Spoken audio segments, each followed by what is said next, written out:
গত বছর আমি এসেছিলাম, ওইখানে ছিল প্যান্ডেলটা, ওই রাস্তা দিয়ে আমাকে ঘুরিয়ে দেওয়া হয়েছে। এখানেই ছিল না, তুমি আলোচনা করছিলে, আমাকে ওখান দিয়ে চেয়ারম্যানের বাড়ি থেকে বের করে ওই রাস্তা দিয়ে বের করে দিয়েছে। আর ওই শয়তানগুলো রাস্তা দিয়েও পালাতে পারে নাই, রাতের গভীরে ধোঁয়াটা দিয়ে পালাবে। মুমিনেরা থাকে প্রকাশ্য, ওরা থাকে গোপন। এটা কার কথা? ওয়াইদা লাকুল্লাযীনা আমানু ক্বালু আমান্না ওয়াইদা খালাউ ইলা শায়াতিনহিম ক্বালু ইন্না মা'আকুম ইন্নামা নাহনু মুস্তাহজিউন। মুমিনদের সাথে হয় মোলাকাত, কাফেররা করে খেলাওয়াত। কি করে? খেলাওয়াত করে স্বামী স্ত্রী গোপন। কাফেররা সব গোপন ষড়যন্ত্র করে, আর মুমিনরা সব প্রকাশ্যে করে। ঠিক কি না? মুমিনদের সাথে লাগলে ওরা বলে আমরা মুমিন। এখন কত লোক ডানপন্থী হয়ে গেছে, তার কোনো হিসাব নাই। বিগত 17 বছর ইসলাম আমাদের 12টা বাজিয়েছে, এখন তিনি বিরাট ইসলামের নেতা। মুনাফিক আছে না নাই? মুনাফিকদেরকে চিহ্নিত করে রাখবেন, এদের শাস্তিও জঘন্য। মুনাফিকের শাস্তি সবচেয়ে বেশি। তবে যারা হৃদয় থেকে ইসলামকে মানবে, আমরা তাদেরকে ভালোবাসি। ঠিক তবে ঠিক, আল্লাহ তাদেরকে ভালোবাসার তৌফিক দান করে। ছেলেরা আজকে অনেক সুন্দর করে একটা আয়োজন করেছে, এখানে দাওয়াত দিয়েছেন অনেক লোককে। তুমি আশারি কেন? তুমি তো আশারি গোত্রের লোক না। আবু মুসা ঠিক আছে, হ্যাঁ ধারণ করেছে। তোমার বাড়ি কোথায়? জানার নাম কি? কুন্দুপুকুরি। মুসা কুন্দুপুকুরি। রত ঠিক আছে। আশারি ছিলেন, আশার গোত্রের, আশার গোত্রের নেতার ছেলে ছিলেন আবু মুসা আশআরী। ওনার অনেক বিখ্যাত গল্প আছে। আল্লাহ আমার এই প্রিয় ভাইটাকে আবু মুসা আশআরীর মতো কবুল করুন। আলোচনাটা সুন্দর লেগেছে, এরকমই বলবা, রাগ নাই শাগ নাই। কিছু বক্তা আছে উঠে চিল্লাতে চিল্লাতে গলা শেষ। মানুষে কি করবো, একবার আলহামদুলিল্লাহ, একবার নাউজুবিল্লাহ, আরেকবার আল্লাহু আকবার। কোন দিকে মানুষ যাবে যে দিশা পায় না। হুজুরের চেঁচে চোটে, এরপরে হুজুরের নাম হলো জেহাদ। স্টেজে জেহাদ করে শেষ করছ কেন? জেহাদ ময়দানে করবি। হ্যাঁ, সাহাবীরা এত বড় বড় জেহাদ করতেন, একজনের নাম জেহাদি নেই। আমাদের দেশে সব বক্তারা হলো জেহাদি, কুতকুতি, জঙ্গি, বিশাল টাইটেল লেখে। জেহাদি নাম দিয়ে কোনো কাম নাই। ঠিক না ঠিক? এসব ফালতু নাম যেন না লাগা। আজকের প্রধান অতিথি হাফেজে কোরআন, ইসলামী আন্দোলনের শ্রেষ্ঠ নকিব। আপনাদের আগের এমপি তো কুল হুয়াল্লাহ পড়তে পারতো না, কোন সূরা ভালো করে পড়তে পারতো কিনা আল্লাহ জানে, আর সে জানে। চেহারা দেখলে মনে হতো আল্লাহর ওলি, ভিতরে ছিল শয়তানের বাপ। অসংখ্য মানুষকে হত্যা করেছে এই ডাকাত। ঠিক? দেশের সম্পদ লুট করে সর্বনাশ করে ফেলেছে। এত বড় জেলা, অধিকাংশ রাস্তাগুলো উল্টা পাল্টা হয়ে আছে। ভিতরে মাটির রাস্তা বেশি না কম? কি করেছ? টাকা নিকাশ নিবে জনগণ, এবং নিকাশ নিবেন কে? আল্লাহ নিকাশ নিবেন। জনগণের মালিক কে? আল্লাহ মালিক। এজন্য আমরা নেক সৎ মানুষকে আমাদের নেতা হিসাবে চাই। চাইতো চাইতো এই মানুষটাকে কেমন লাগে? কেমন লাগে? আল্লাহ তাকে কবুল করুন। কোরআনের যে রেফারেন্স দেয়, এটা আপনাদের অনেক হুজুররা পারে না। হ্যাঁ, একটা আয়াতের ভিতরে 5টা নসিহা দিয়েছেন, বাস বক্তৃতা শেষ। আল্লাহ আমার ভাইয়ের হায়াতকে দারাজ করে দেন। খায়রুল নাম হলো রাসূলের লকব, রাসূলের প্রিয় উম্মত হিসেবে আল্লাহ তাকে কবুল করেন। সভাপতি আব্দুল করিম বক্সা। আপনি বক্স কই? বক্স কই? বক্স, বক্স মানে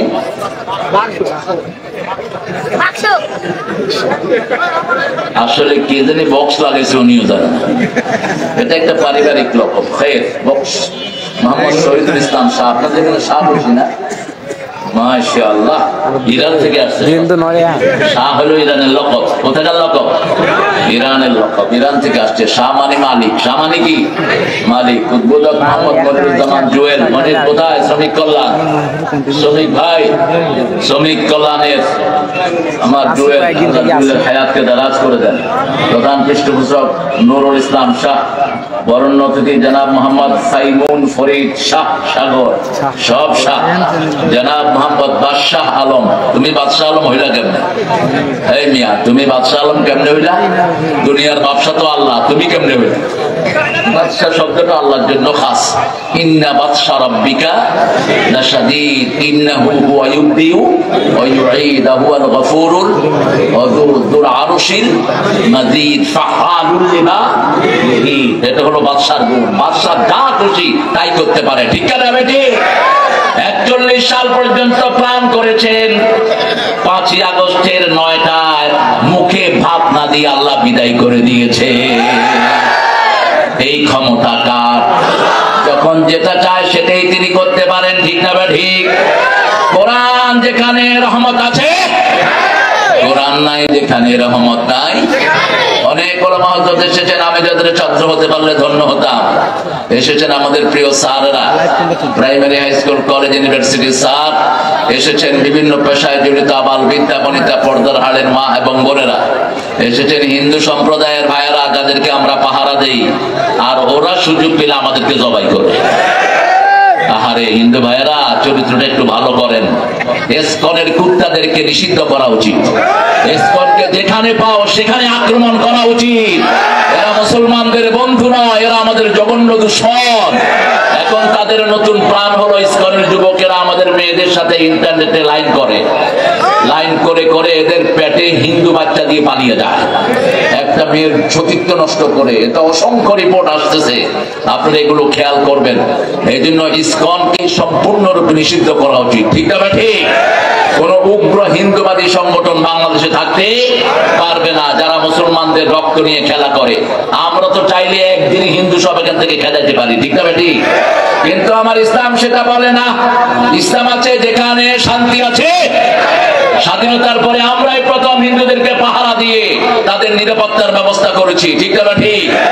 ওই বলেছে আমার আবু মুসা বলেছে, ইসকনের এই লোকেরা কেন সাইফুলকে জবাই করেছে, বিস্তারিত সে বলেছে। এই সাইফুলই তাদেরকে পাহারা দিয়েছে মন্দিরে, তাদেরকে পাহারা দিয়েছে মসজিদে। হিন্দু যে সমস্ত ছেলেরা ইসলাম গ্রহণ করছে তাদেরকে পুনর্বাসনের জন্য সে চেষ্টা করত, আর সেই ছেলেটাকে তারা জবাই করে হত্যা করেছে। তবে প্রিয় হিন্দু ভাইয়েরা, কান খাড়া করে শুনেন, আমরা ডানপন্থীরা কোনদিন কারো অধিকার নিয়ে ছিনিমিনি। কোথায় যাও তুমি? কোথায়? ও আমাদের এই যে উপজেলার প্রাক্তন আমির দুনিয়া থেকে বিদায় হয়ে গেছেন, আল্লাহ তাকে জান্নাতুল ফেরদাউস নসিব করুন। হ্যাঁ, জানা যায় কেন লোকেরাও যাবে ইনশাআল্লাহ। যাও যাও। তো আমরা ইনশাআল্লাহ তার জন্য দোয়া করছি, আল্লাহ যেন তার কবরটাকে জান্নাতুল ফেরদাউস বানিয়ে দেয়, তার জীবনের গুনাহগুলো আল্লাহ মাফ করে দেয়। অনেক প্রিয় ভাইয়ারা আপনারা এখানে এসেছেন, মায়েরা এসেছেন, মেলায় যারা আছে তারা মেলায় থাক। যাওয়ার সময় বেশি করে জিনিস কিনে নিয়ে যাবেন, কারণ এরা দরিদ্র হয়েছে ওই চোরদের চুরির কারণে। ওরা চুরি করার কারণে এরা জীবিকা নির্বাহ করতে বিভিন্ন অবস্থা অবলম্বন করে, ঠিক না ঠিক? আমাদের দেশে যত টাকা বাহিরে গিয়েছে, এই টাকাগুলো দেশে থাকলে একজন গরিবও থাকতো না, একজন লোকেরও পরিশ্রম করতে লাগতো না, এমনি তারা রিজিকের সন্ধান পেয়ে যেত। এত সম্পদ আল্লাহ উত্তরবঙ্গে দিয়েছেন, আলহামদুলিল্লাহ বলে। কিন্তু সব চুরি হয়ে যায়, ঠিক না ঠিক? কৃষকেরা সঠিক দাম পায় না, মজুররা তার মজুরির সঠিক পয়সাটা পায় না। রাসূল বলেছেন, উতুল আজিরা উজরাতাহু ক্বাবলা ইয়াজফারাকা, শ্রমিকের ঘাম শুকানোর আগে তার মজুরি তাকে দিয়ে দাও। শ্রমিকের হাত আল্লাহ রাব্বুল আলামিন সবচেয়ে বেশি পছন্দ করে। আল্লাহ বলেছে, যারা শ্রম দেয় তারা আল্লাহর ওলি। ও নবী, আপনি বলেন আল কাসিবু হাবিবুল্লাহ, যারা কষ্ট করে উপার্জন করে তারা কার ওলি? আল্লাহর ওলি। আর যারা অলস ভাবে থাকে তারা হলো শয়তানের বন্ধু, আল্লাহ দুশমন। আল্লাহ আমাদেরকে আল্লাহর ওলি হওয়ার তৌফিক দান করেন। আরো চিৎকার করে বলি আমিন। আপনাদের 15তম বার্ষিক মাহফিল, 15তম সূরা কোনটা? হিজর। কোনটা? হিজর। বলো হিজর। হিজর, হিজরুন। এই 15তম সূরা থেকে আমি কথা বলার চেষ্টা করব। তবে যেহেতু মসজিদের প্রোগ্রাম, মসজিদ কোরআন শরীফে আছে না নাই? কোন সূরাতে প্রথম মসজিদের কথা আসছে বলেন? প্রথম মসজিদের কথা যেখানে এসেছে সেই কাজটা আমরা বেশি অমান্য করি। সূরা বাকারা 114 নম্বর আয়াত থেকে মসজিদের আলোচনা শুরু। মান আযলামু মিম্মান মানাআ মাসাজিদাল্লাহ আইয়ুযকারা ফীহা ইসমুহু ওয়া সাআ ফী খারাবিহা। তার চেয়ে বড় জালেম কে হতে পারে যে আল্লাহর মসজিদ থেকে মানুষকে নিষেধ করে দেয়, মসজিদ বিরান করে দেয়, মসজিদে অংশ করার জন্য চেষ্টা করে। এরকম লোক আছে না নাই?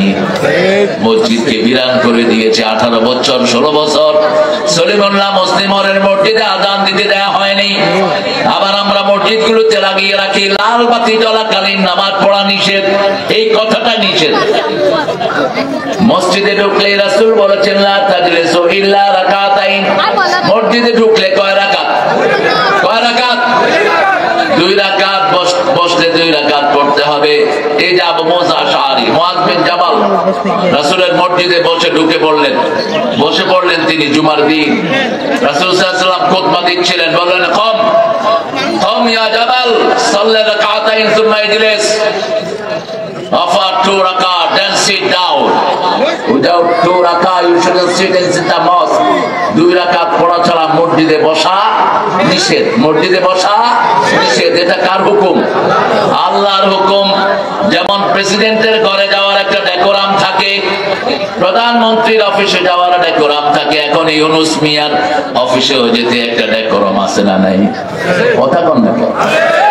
আপনি প্রথম অ্যাপয়েন্টমেন্ট নেবেন উনি সাহেবের, প্রাইভেট সেক্রেটারি, এই সেক্রেটারি, এই সেক্রেটারি, এরপরে সেখানে যাবেন, জিনিসপত্র জমা দিবেন, চেক হবে কিছু নিয়ে ঢুকেন কিনা ওনারা মেরে ফেলার জন্য। এই সব কিছুর পরে ভিতরে ঢুকতে দেয়। ঠিক না ঠিক? আপনি আল্লাহর ঘরে ঢুকবেন, কোনো ডেকোরাম থাকছে না। আল্লাহর ঘরে ঢুকলে কয় রাকাত? 2 রাকাত। যদি না পড়েন দাঁড়িয়ে থাকবেন, এটাই সুন্নাহ। আল্লাহ বলছেন ওমান আযলামু মিম্মান মানাআ মাসাজিদাল্লাহ। তার চেয়ে বড় জালেম কে হতে পারে যে আল্লাহর মসজিদে মানুষকে জিকির করা থেকে নিষেধ করে দেয়। ওয়াসাফি খারাবিয়া, মসজিদকে খারাপ করার চিন্তা করে, বিরান করে দেয়। তালিম নাই, মসজিদে শুধু নামাজ হয় কিন্তু সুদ ছাড়ে না। এরকম লোক বেশি না কম? মসজিদে নামাজ পড়ে কিন্তু বোরে পর্দায় রাখে না। মসজিদে নামাজ পড়ে ইমামের বেতন সবচেয়ে আপনাদের এখানে বেশি। হ্যাঁ, কত? 6,000 3-4 হাজারও আছে। কেমনে চলে এই লোকটা? আল্লাহ চালা। কত সুন্দর কথা বলছে, আল্লাহ চালা। এই জন্যই তোমাদের শান্তি নাই। মুসলমান দেশ, ইমামের বেতন সবচেয়ে কম। পরিচয় দেওয়া কেমনে মুসলমান হিসাবে? ইমামের বেতন হওয়া দরকার ছিল সবচেয়ে বেশি। ঠিক না ঠিক? কারণ 5 ওয়াক্ত নামাজে আমাদের জন্য দোয়া করে কারা? কারা? ইমামরা দোয়া করে। আপনার বাচ্চা অসুস্থ হলে ডাক্তার ভালো করতে পারে না, ফু দেওয়ার জন্য কার কাছে নেন? ইমামের কাছে। বিনা পয়সায় ফু দিয়ে দেয়, বাচ্চা ভালো হয়ে যায় কোরআনের ফু পেয়ে। আর ওই হুজুরটাকে কিচ্ছু দেয় না। এটা যেন না হয় প্রিয় ভাইয়েরা। ডাক্তারকে এত টাকা দেন, ইমাম সাহেবকে কিছু দিলে সমস্যা কি আপনাদের? তবে ইমামের বেতন হতে হবে রাষ্ট্রের পক্ষ থেকে। যেহেতু স্বাধীনতার পরে কোন ইসলাম বান্ধব সরকার আমরা পাইনি, এই জন্য ইমামের বেতন এখনো রাষ্ট্রের পক্ষ থেকে হয় না। ঠিক না ঠিক? প্রাইমারি স্কুল চলে কার পয়সা? সরকারের পয়সা। তো মসজিদগুলো সরকারের পয়সায় চললে কি ক্ষতি হতো? আল্লাহ আমাদেরকে বোঝার তৌফিক দান করেন। এরপরে 17 নম্বর সূরায় আল্লাহ রাব্বুল আলামিন 9 নম্বর সূরায় চলে গেলেন। মসজিদ কমিটি কি হবে সেটা আল্লাহ নির্ধারণ করে দিচ্ছেন। সূরা তাওবার 17 নম্বর আয়াত, মা কানা লিল মুশরিকিনা আইয়ামরু মাসাজিদাল্লাহ শাহিদিনা আলা আনফুসিহিম বিল কুফর। আল্লাহ বলছেন কোন মুশরিক যেন মসজিদ কমিটির সভাপতি না হয়। মাজার আছে যেখানে শিরক আছে, মূর্তি আছে যেই দেশে শিরক আছে, গত সরকার ছিল মূর্তির সরকার। মূর্তি আপনাদের নীলফামারীতে অবশ্য ছিল ছিল। এই ছেলেরা বসো, শুধু হাঁটাহাঁটি করো। তাহমিদ উঠলে মারবো। এটার নাম তাহমিদ, এটার নাম তাসিফ। এই বাবারা কথা বলবো না, হ্যাঁ? আপনি কথা বললে এখানে চলে আসেন, আমি ওখানে চলে বসি। মসজিদের মসজিদ কোন মসজিদের মুতল্লি যেন না হয়, কথা বুঝেন তো? হাসিনা মারা গেলে সবচেয়ে বড় তার বিরুদ্ধে এলিগেশন দিবে তার আব্বা শেখ মুজিব, তুই আমার নামে এত মূর্তি বানালি কেন? তুই আমার নামে এত পোস্টার করলি কেন? ঠিক না ঠিক? একটা মরা মানুষের নামে এত মূর্তি বানিয়েছ, লজ্জা লাগে না তোমার? মূর্তি বানায় কারা? কারা মূর্তি বানায়? এই যে হিন্দুরা মূর্তি বানায়, তাদের কোন কিতাবে মূর্তির কথা নাই, একটা কিতাবেও নাই মূর্তির সামনে গিয়ে হাত জোড় করে দাঁড়াতে হবে। যেমন ছিল না প্রথম মূর্তি পূজারীদের। মূর্তি পূজা শুরু হয় নূহ আলাইহিস সালামের সময়। কোন নবী? নূহ নবীর সময় 5টা অধ্যায় সুয়াত, এই 5টা জিনিসের তারা মূর্তি বানায়। আগের অতীতের ভালো মানুষদের মূর্তি তারা বানায়। মূর্তি আছে যেখানে বন্যা আছে, মূর্তি আছে যেখানে পানি আছে। আবুধাবিতে কোনদিন বন্যা হয়নি, গতবার কি হয়েছে? কথা বলেন, কেন হয়েছে জানেন তো? ওই মোদি পাঠা আবুধাবির ওই পাঠাদের সাথে মিলিয়ে 1700 কোটি রুপি খরচ করে দুবাইতে মন্দির বানিয়েছে। সেই মন্দিরের মূর্তি যখনই ঢুকেছে ওই সপ্তাহে ভূমিকম্প, ওই সপ্তাহে পানি আর পানি। বন্যা হয় সেখানে বেশি, পানি যেখানে বেশি। যশোরের 2টা থানা আছে, ওখানে অধিকাংশ হলো আমার হিন্দু সমাজের ভাইয়েরা, ওখানে সারা মাস পানি থাকে। গিয়ে চেক করেছেন। কেশবপুর, কি নাম বললাম? কেশবপুর। বৃষ্টি একবার হইলে পানি গলা পরিমাণ হয়, যাওয়ার কোনো রাস্তা নাই। আরেকটা হলো মনিরামপুর। তো হিন্দু ভাইয়েরা, আপনারা আপনার মূর্তিগুলো বানান, বানিয়ে ওটার সামনে খাওয়া দেন, খাওয়া দিয়ে কয় ভগবান তুমি খাও। ভগবান তো খায় না, ওই যে পিছনে লুকিয়ে থাকে ল্যাংটা ঠাকুর, ওই ঠাকুরে খেয়ে নেয়। ঠাকুরের গায়ে শুধু কিচ্ছু থাকে না, শুধু একটা লেংটি থাকে। আর কি থাকে? কোনো কাপড় নাই।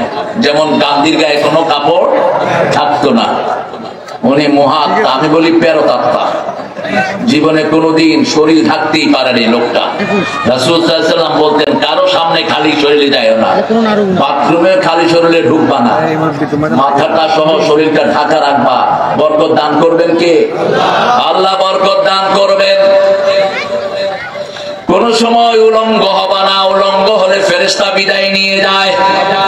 কোন সময় উলঙ্গ হওয়া নিষেধ, উলঙ্গ হলে ফেরেশতারা বিদায় নিয়ে যায়। রাসূল কোনদিন হাঁটুর উপরে কাপড় তোলেন নেই। মা হালিমাতু সাদিয়া বলতেন, ক্ষুধার যন্ত্রণায় কখনো কাঁদেন নাই রাহমাতাল লিল। যখনই লজ্জা থেকে কাপড় সরে যেত তিনি শিশুকালে কেঁদে উঠতেন, লজ্জা ঢেকে দিলেই তার কান্না আবার বন্ধ হয়ে যেত।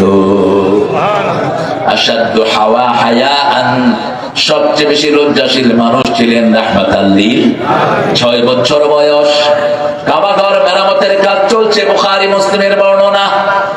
সব বাচ্চারা নিজের কাপড় খুলে ঘাড়ে দিল, মাথায় দিল, পাথর আনছে। রাসূল খালি ঘাড়ে পাথর আনতে গিয়ে ঘাড় ছিলে গেল। চাচা আবু তালেব বলল, লুঙ্গিটা খোলো। রাসূল বলেন, খুলবো না। বয়স কত? কত? 6 বছরের ল্যাংটা হন নাই। একজন হাত তোলেন তো এখানে, দেখি কোন আল্লাহর ওলি পাওয়া যায়। আমরা তো মাশাআল্লাহ, পানি আছে যেখানে, পোলাপান আছে সেখানে, লুঙ্গি দরকার নাই, খুইলা লুঙ্গি একদিকে। 6 বছর পর্যন্ত তো ঠিক মতো কাপড়ও পরে না। আর 6 বছর রাসূলের বয়স। চাচা যখন লুঙ্গি ধরতে গেলেন তিনি অজ্ঞান হয়ে মাটিতে পড়ে গেলেন। কি লজ্জাশীল ছিলেন রাহমাতাল লিল। 7 বছর বয়সের শিশুকে আপনি হাফ প্যান্ট পরাবেন না, কারণ 7 বছর বয়স থেকে তাকে নামাজ শিখতে হবে। 5 বছরের মেয়েকে হাফ প্যান্ট পরাবেন না। আপনাদের রংপুরে পুলিশের হাতে ধর্ষিত হয়েছে 5 বছরের ইয়াসমিন। কি নাম? ইয়াসমিন। মুশরিককে কখনো মসজিদ কমিটিতে বসানো যায় না, কারণ শাহিদিন আলা আনফুসিহিম বিল কুফর, এরা কাফের। এরা কি কাফের? যারা নামাজ পড়ে না তারা মুশরিক, যারা নামাজ পড়ে না তারা কাফের। কার কথা? আল ফারকু বাইনাল মুমিনি ওয়াল মুশরিক তারকুস সালাত। আল ফারকু বাইনাল মুমিনি ওয়াল মুশরিক আল কাফির তারকুস সালাত। রাসূল বলছেন মুশরিক নামাজ পড়ে না, কাফের নামাজ পড়ে না, মুমিন নামাজ পড়ে। আমরা 5 ওয়াক্ত নামাজ পড়বো, রাজি আছি তো? একটু হাত তুলে দেখায়া দেন, বলেন হে আল্লাহ, আপনার নামে শপথ করছি জীবনে আর কোনদিন ফরজ নামাজ, ফরজ রোজা, ফরজ পর্দা, ফরজ কোরআন মানা ছেড়ে দেব না। আমিন ইয়া রাব্বাল আলামিন। হাতগুলো নামায়। বাংলাদেশের মধ্যে উত্তরবঙ্গে নিয়ামত বেশি না কম? কি নাই বলেন তো আপনাদের উত্তরবঙ্গে? কি নাই? শুধু অভাব হলো সৎ লোকের, ঠিক না ঠিক? আর সব আছে না নাই? উত্তরবঙ্গে যে খনি আপনারা পেয়েছেন, এই খনিতে যা লাভ হচ্ছে, এটা যদি শুধু উত্তরবঙ্গেই বন্টন করে দেয়া হয়, 2 বছরের মধ্যে একটা গরিব লোক পাওয়া যাবে না। কিন্তু উত্তরবঙ্গের সম্পদ উত্তরবঙ্গে থাকে না। সবচেয়ে সুন্দর চাউল কোথায়? কোথায়? সুন্দর লিচু কোথায়? আম কোথায়? কলা কোথায়? কোথায়? কলা নাই আপনাদের এখানে? সবই আছে। কি নাই? নাই শুধু সৎ মানুষের অভাব। তবে অধিকাংশ মানুষ সৎ, অল্প কিছু পচা নেতার কারণে আমাদের বদনামি, ঠিক না ঠিক? এই পচা নেতাদের সাথে আমরা থাকবো না। নামাজ আছে যেখানে আমরা আছি, কোরআন হাদিস যেখানে আমরা আছি, আল্লাহর কথার 2টি সাইড, একবার তিনি নেগেটিভ বলেন আরেকবার পজিটিভ। আগে নেগেটিভ বলেন, যেমন কোরআন শরীফে আগে জাহান্নামের কথা, তারপরে জাহান্নামীদের কথা। আল্লাহ বলছেন ওয়া ইন কুনতুম ফি রাইবিন মিম্মা নাযালনা আলা আবদিনা ফাতু বিসূরাতিন মিন মিথলি ওয়াদউ শুহাদাআকুম মিন দুনিল্লাহ ইন কুনতুম সাদিকিন। যা নাজিল করেছি, যার উপর নাজিল করেছি, 2 ব্যাপারে যদি সন্দেহ হয়, ছোট্ট একটা সূরা বানাও। এটা বানানোর জন্য দুনিয়ার সবাইকে সাক্ষী হিসাবে মানো, যদি তোমরা সত্যবাদী হও। কার কথা? আল্লাহর কথা। ফাইন লাম তাফআলু ওয়া লান তাফআলু, যদি না পারো, কোনদিন পারবা না, কোনদিন পারবা না। ফাত্তাকুন নার আল্লাতী ইয়াকুদুহান নাস ওয়াল হিজারা উইদ্দাত লিল কাফিরিন। ওই আগুনকে ভয় করো, যেই আগুন জ্বলবে পাথর আর মানুষ দ্বারা। ইয়াকুদুহান নাস ওয়াল হিজারা, পাথর দিলেই মানুষ জ্বলবে, পাথর দিলে আগুন জ্বলবে, মানুষ দিলে আগুন জ্বলবে। আল্লাহ আমাদেরকে বাঁচিয়ে দেন। আরো জোরে বলি আমিন। কোরআন শরীফ যারা পড়বে না তাদের জন্য আগুনের ব্যবস্থা করেছেন কে? এটারে বসায় দেন। এই ছেলে হাঁটো কেন? এই আবার হাসে গাধা, নতুন নতুন হেমার। গাধা, গাধা বলা হয় দুপুরের খাওয়াকে। আর কি বলা হয়? গাধা। গাধা, গাধা মানে দুপুরে খাওয়া, দুপুরে। আর রাতের খাওয়া হলো আশা। রাতের খাওয়া কি? আশা। আর রাতের নামাজের নাম কি? এশা। শুধু জবরের বেশ। আশা হলো রাতের খাবার, আর এশা হলো রাতের নামাজ। রাসূল বলছেন ইযা কুদ্দিমাল আশা ওয়াল ইশা ফাকাদ্দিমুল আশা। যখন রাতের খাবার আর এশার নামাজ একসাথে হয়, আগে খাও তারপরে নামাজ পড়ো। তা না হলে নামাজে খাড়ায়